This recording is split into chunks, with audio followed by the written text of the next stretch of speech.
something before I get it, right?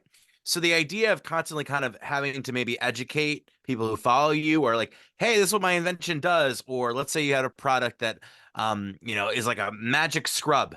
And it's like, okay, today we're gonna take, this dirt and I'm gonna scrub it away with my product because that's what my product does, right? There's so many different ways that you can, like you said, you had that little introduction to your product. So yeah, absolutely. It's a great start. Time lapses. Ooh, love a good time lapse. I love that idea. Katie just commented. Collage, yeah. So you could do like a collage. Another thing we call is like a carousel. So when you have multiple pictures and you can swipe through them. So like on Facebook, you can do that. Instagram, right? You can do up to 10.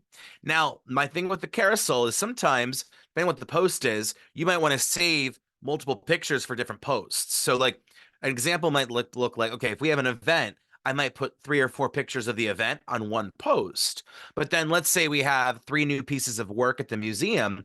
I might give them 3 different posts, spread them out over, a week and a half, 2 weeks. So, um, idea I had taking photos is from Noel, taking photos of my product jewelry along with what to match with. I like that. That's smart because then if someone goes, I like that piece, but I don't know how I would wear it or what would it look good on. So giving people options to, hey, I have a product. Here's what it looks good with. Accessorizing, how it functions, and here's how it looks on, leather. Here's how it looks on silk, right? I think that's a really smart idea. I love that, and it has a bit of like a kind of like a salesy, like when you turn on the TV and it's the salespeople who are like, "Hi, I'm so and so with this product," and they spend time talking about what that looks like. So yeah, I like that idea, Noel. All right.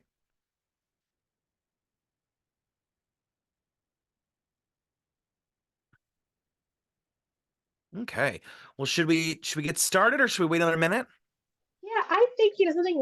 Let's get started. Okay. Because as a reminder, we are recording all the sessions for everybody. If you want to come back and revisit this one or one of our previous sessions, and we'll just let friends in as they join us. So I think we're Great. ready. All right, so for those who recall, week one, we talked all about who's my audience and where is that audience at when it comes to social media. Last week, we talked about, okay, I'm going to make some cool content. But now today, we're going to get a little bit more into the weeds of identifying a social media strategy that works for you. Okay. So first up, what's social media strategy? This is outlining the content that your business or brand will post, the responsibilities of your social media team, which might just be you, right? And the social media channels that you'll use to promote your business. So that's deciding, okay, are we going to be on TikTok? Are we going to be on Instagram? Are we going to be on YouTube? We're not going to be on Twitter/X. We're not going to be on Reddit. That's part of your social media strategy. And that also includes your goals. So, companies, nonprofits, everyone, all these legit businesses, they have goals in mind with their social media. So, even when you only have maybe 20 followers, 50 followers, 100 followers, even at that level, what are your goals for your page, right? So that's part of your strategy. So let's audit first. So that's our first step. Audit your first, yeah, my gosh, your first. I keep saying first. Audit your previous social media performance. So what does that mean? Well, what have you been doing? Now, for some of you, you might go, well, I can't really audit because I've not really been doing anything, which is totally okay. But for some of you who have those accounts out there, right? Look at what your average engagement rate is. Look at your response time. That's a big one. Are you responding quickly to people? Because you can get badges, you can get kind of benefits to that. And conversion, what's your conversion look like? How many people, through your social media have been turning into leads, have been turning into sales, right? And that's a good place to start. But again, maybe you don't really have that. So what do you want to do if you don't have any social media currently running? You can't audit the past. Well, let's define your social media marketing goals. So potential goals could be, well, I want to increase my brand awareness. I want people to know I exist. I want people to be thinking about me, right? And the worst reputation sometimes is no reputation. So it's not even the idea that, okay, maybe not everyone loves my product, or, some people really love it, some people don't like it, whatever. If it's a food product, right? We all have different flavors, we all have different needs, but it's worse to fight no reputation because if no one knows who you are, that's the tricky thing. So, a goal might be to drive website traffic, or if you have an Etsy store, right? A place where people can go and buy. Okay. Another goal could be building a community, really trying to flesh out, really trying to, take it to that next level. Generating leads. Maybe for you, it's important to look for leads. Like if you have a business that you're like, I'm thinking that I can do more business to business. I can cater with my product. I can, leads become a bit more important rather than I'm just selling to one individual. I'm selling to a company, or maybe I'm selling to, an organization. Or maybe a goal is boosting sales in general. Okay. Now, when we look at that, we could break it down into two categories with our social media: branding and revenue linked. Those are kind of your two social media marketing goals in a way. So branding, of course, is pretty simple. It's stuff like awareness. I want a positive sentiment about my brand. I want good relationships with my clients. I want loyalty from my customers. And those are the metrics then you would use. So for awareness, engagement, like positive sentiment, that's going to come up in discussion reviews. Loyalty, that's going to come from, are people sharing your posts? Are they coming back and being repeating customers? Are they top fans of your Facebook page, right? Whereas revenue linked goals, this is where we're looking for financials. So informing prospects of your product. So we want to look at traffic. How many people are coming in? How many people are seeing my page and they're not liking, they're leaving? Am I inviting them to follow? Am I inviting people to like it, right? We want that behavior of, I'm going to sign up, right? How do we do that? Well, we're going to track how many people have signed up for my newsletter. How many people, have, look at that percentage of follow through of, okay, I put out a post about sign up for my newsletter and we got a couple hits. We didn't get any hits, right? And of course, picking up leads, increasing sales. So all of this, we can make a goal and we can track it with a metric assigned to it.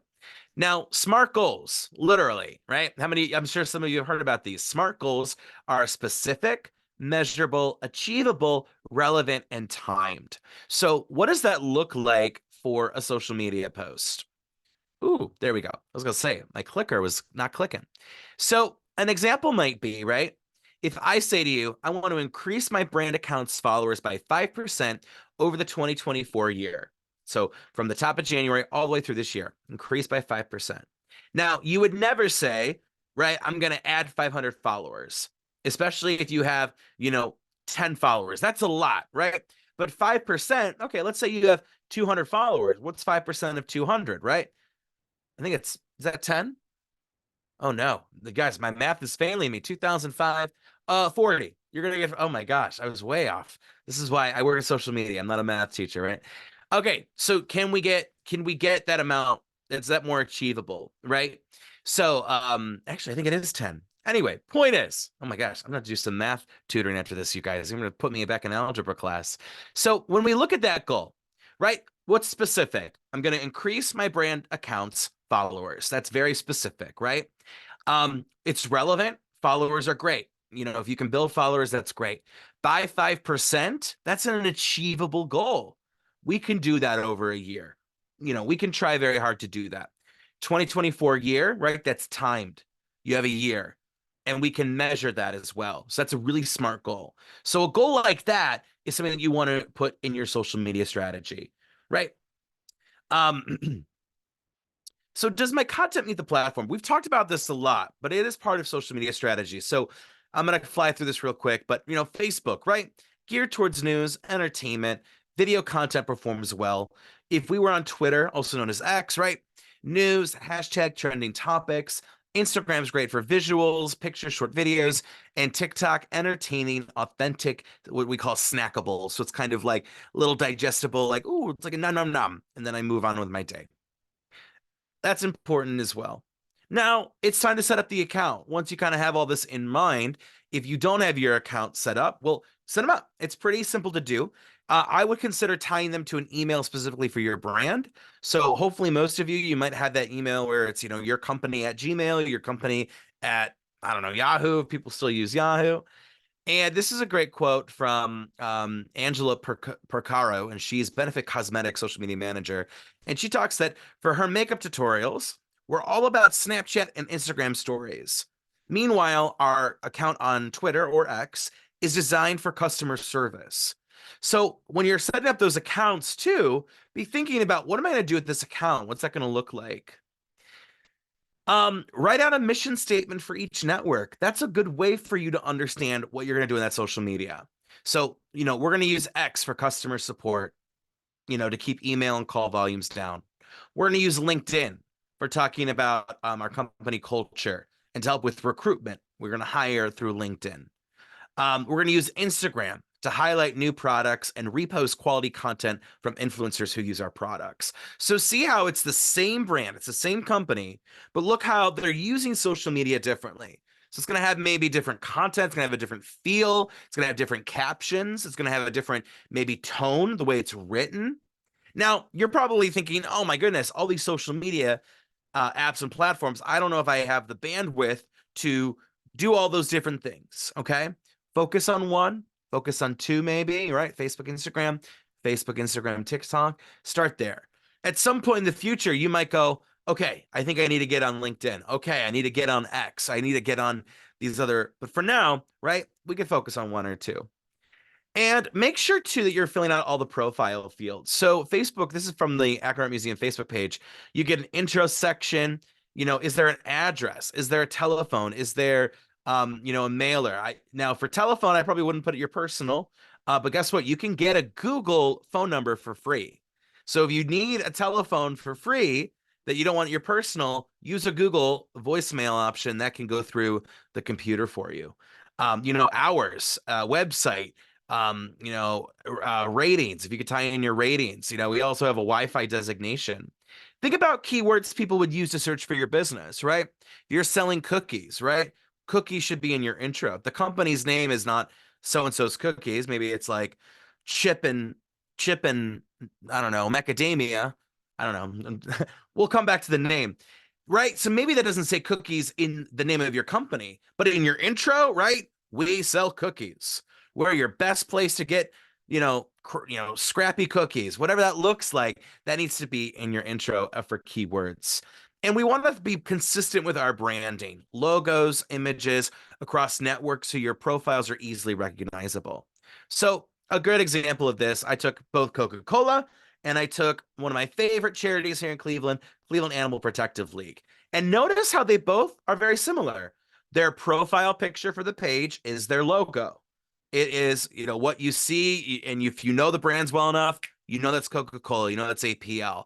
Their banner, it's something like, it goes along. For Coca-Cola, that swoosh is very iconic. For APL, they're showing you the actual building that you would see. Okay, so I've met some people who they have some good social media, but they're using the wrong pictures for their profile and for their banner. And this is a first impression, right? First time I'm seeing the page. So it sets a tone, right? Now, your fifth step is to create a content calendar. Now, we're all familiar with a calendar. What's a social media content calendar? Well, it lists the dates and times at which you will publish types of content on each channel. So it includes your day-to-day posting and content for social media campaigns. So campaign, it's a long term. So let's say you're that cookie. You're, what did I call it? Chip and macadamia.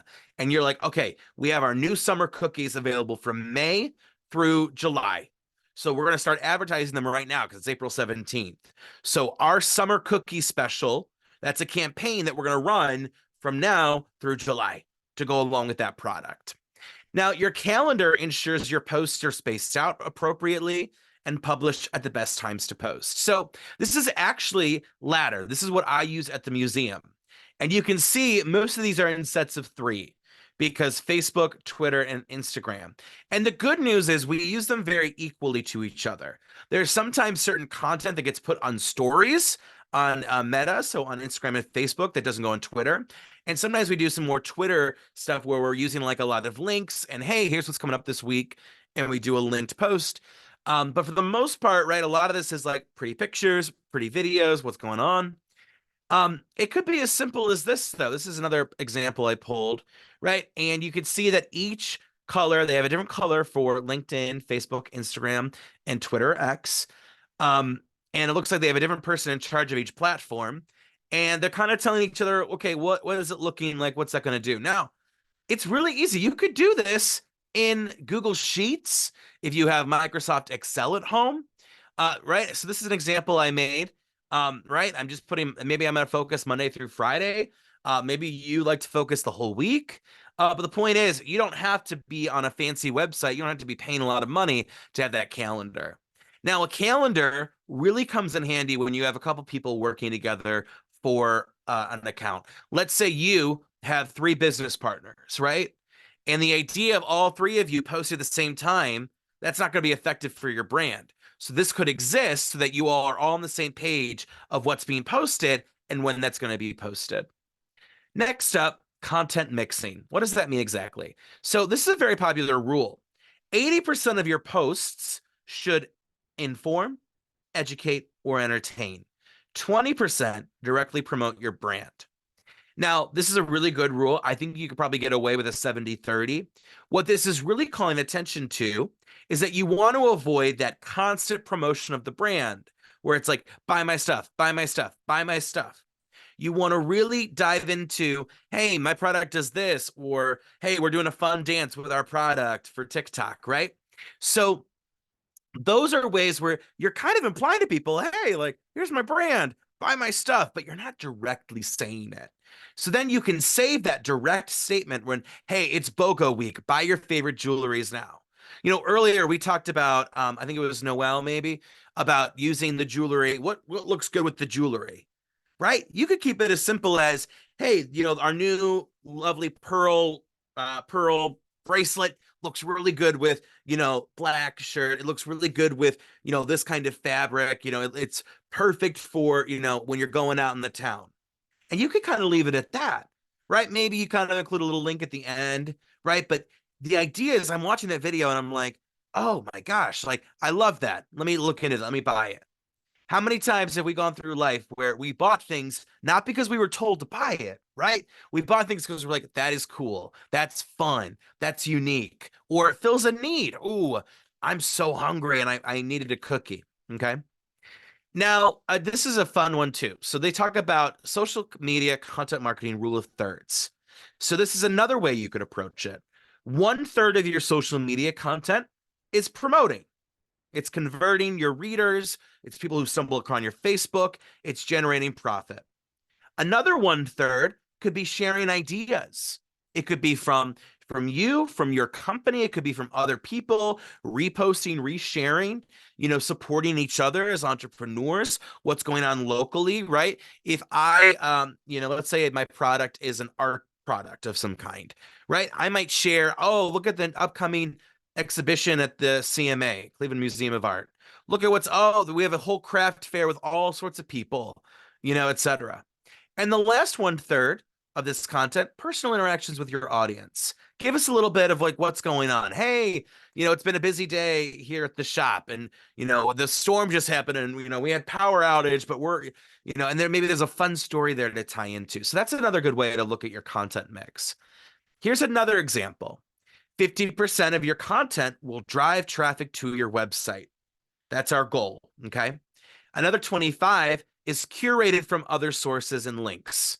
So while half of our content, the goal is half our content, people are going to go to our website, they're going to buy, they're going to look, they're going to browse, they're going to add to a cart, maybe come back to and buy later. Another 25%, we're sharing. Here's what's going on. Oh, New York Times wrote an article about cookies and, they said the best cookies are brown sugar and we have those, right? The next 20% is lead generations, right? Downloads, newsletter signups. It's trying to expand who's seeing you, expand the potential audience you can get. And then maybe 5% about your company culture. So see how all these last examples, they're all different. They're all, I got to click through them again, but they're all very different from each other. They have a lot of similarities. They're all talking about kind of the same things, but they're spread out uniquely. So again, you got to just pick the one that's best for you, right? And then content mix can also refer to types of content, right?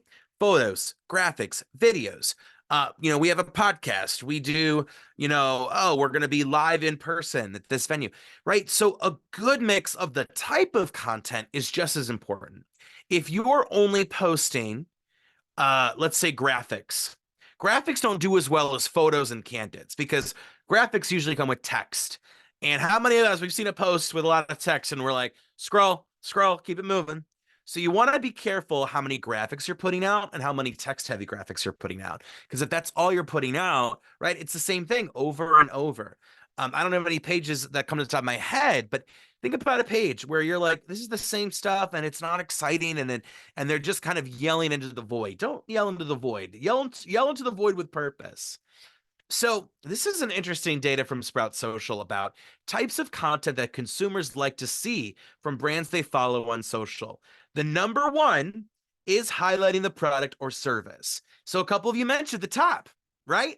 I want to promote what I have. I want to highlight what the actual product is. That's important. Very important. I want to know what the product looks like. How is it used? How, what does it do for me? How does it change my life? Next one, this is one that honestly a lot of us overlook: customer testimonials. What did people have to say? How many of you, we've looked at a product on, Amazon, online, and we go right for that 5 stars.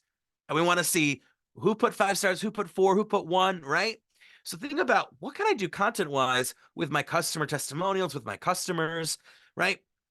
Next up, highlighting the brand's personality.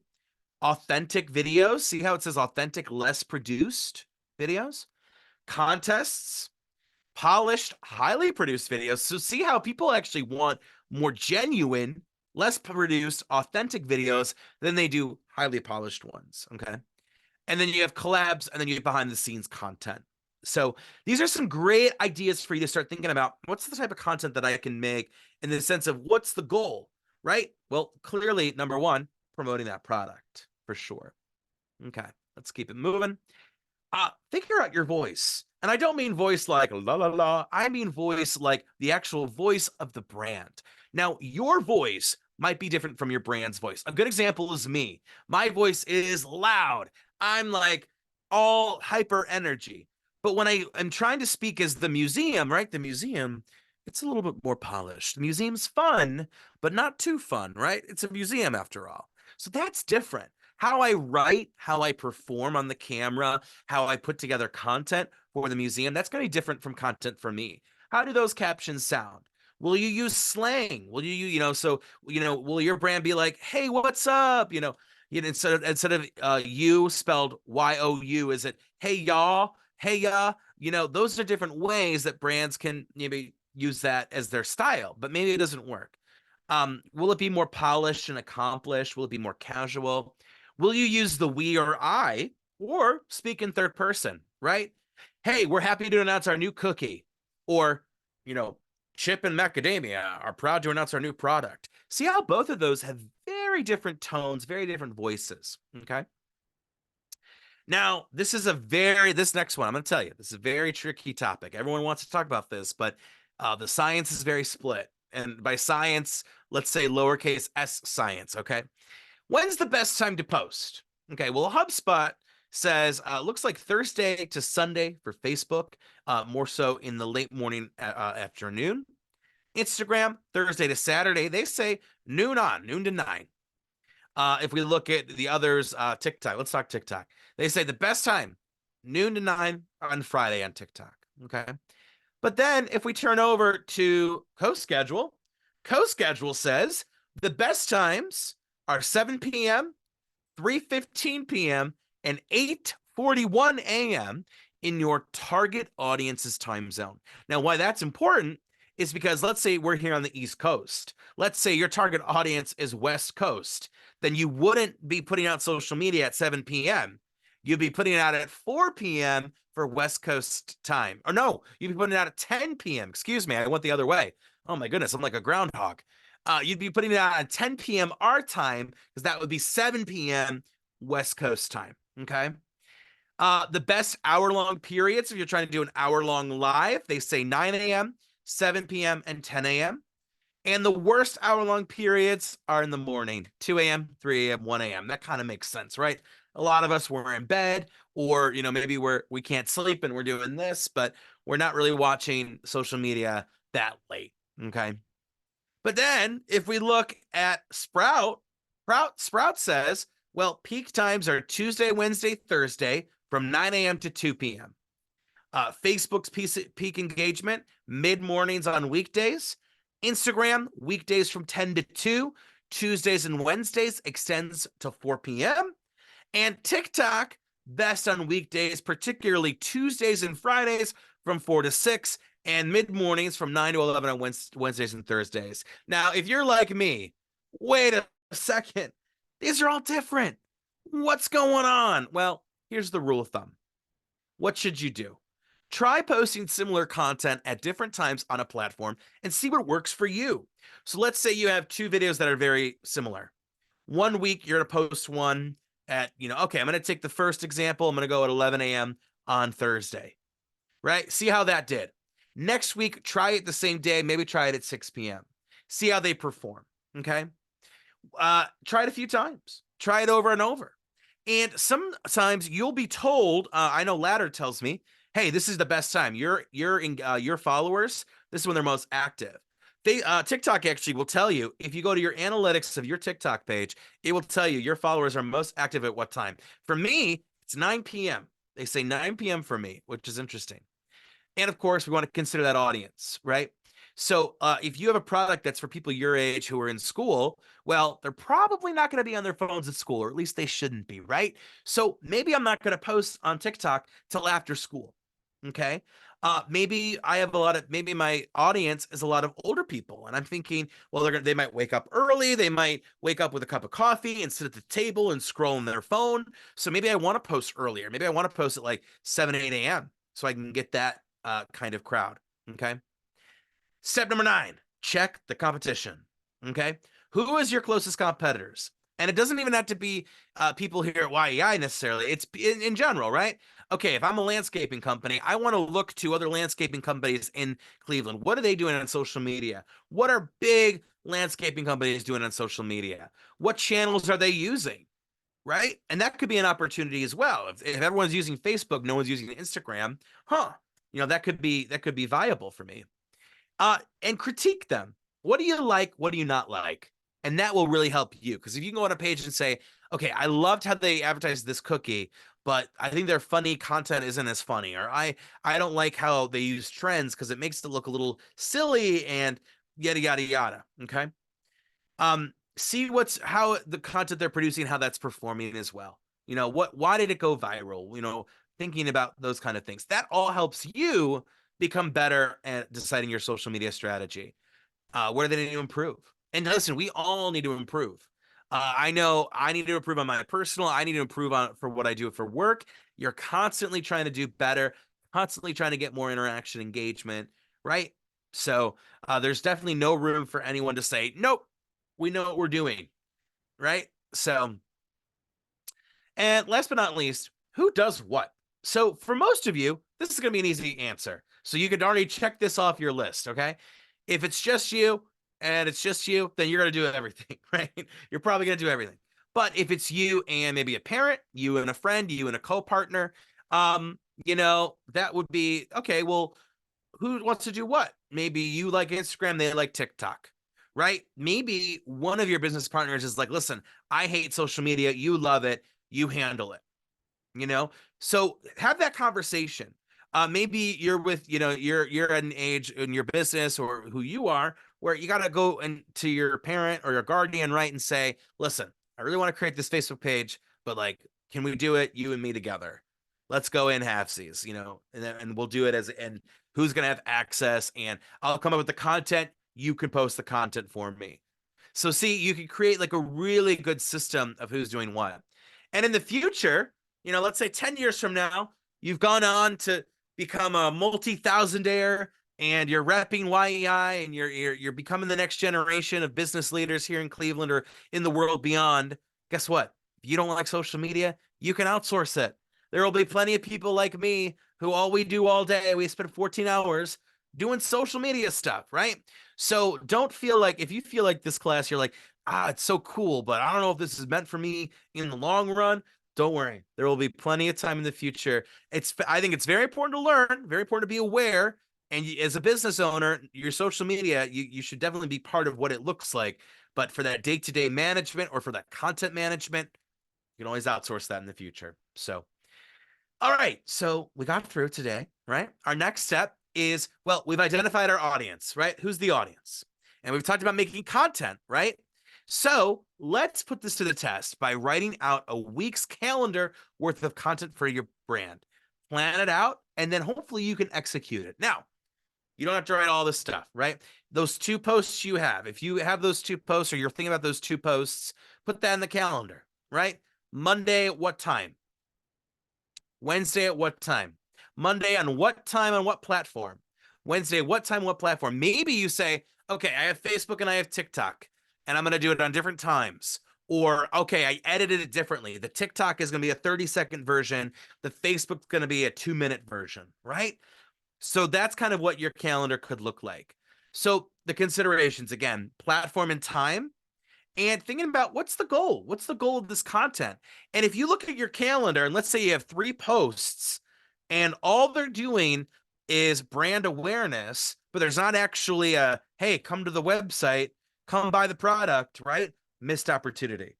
If it's all fun, if it's so entertaining, it's all trends and, oh, it's the Wednesday dance on social media, when I forget how she does the dance. But there's no posts about, your special that's going on Etsy, right? And that's what the content calendar will help you with, is keeping track of that as well. Okay, if you don't feel ready, and no worries, at no point do you have to feel like, I'm not going to say, oh, why didn't you do it? Well, start by doing this. What are the competition doing? What are people with your businesses doing? Oh, it looks like a little thumbs up emoji came on my screen. What's the competition doing, right? Start doing that research. Start thinking of that content. Start capturing moments with pics and video. A good content creator, a good social media strategist, you're capturing everything, right? So constantly be taking pics of, oh, here's progress on a piece that we're doing, or, oh, here's video of, me making this milkshake. And you could save that for the future when you do feel ready to, go onto a platform and start putting out content. All right. So we can open it to questions. If you don't want to stick around and you've had a good time and maybe you're ready to go and get that content done right now, no worries. We'll see you next week for our last session.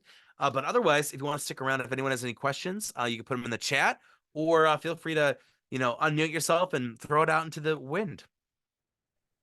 Just asking.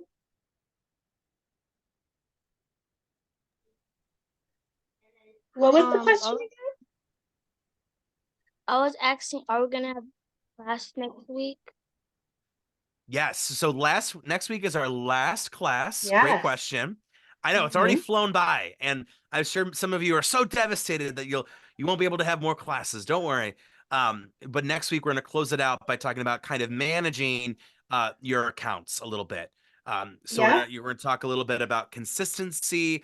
How do we deal with negative feedback, right? Because that's going to happen, right?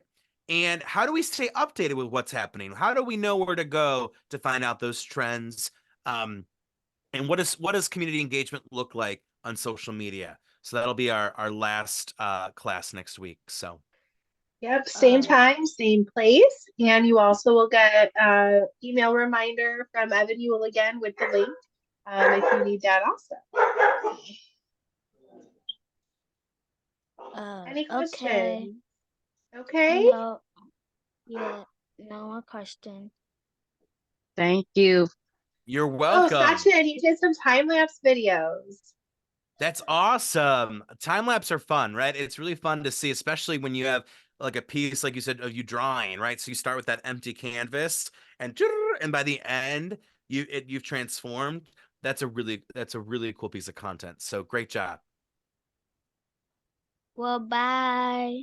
Bye. See you next weekend. We'll see you next week. Yeah. Thank you for the class. See you next week. We'll see you next week. Bye, everyone.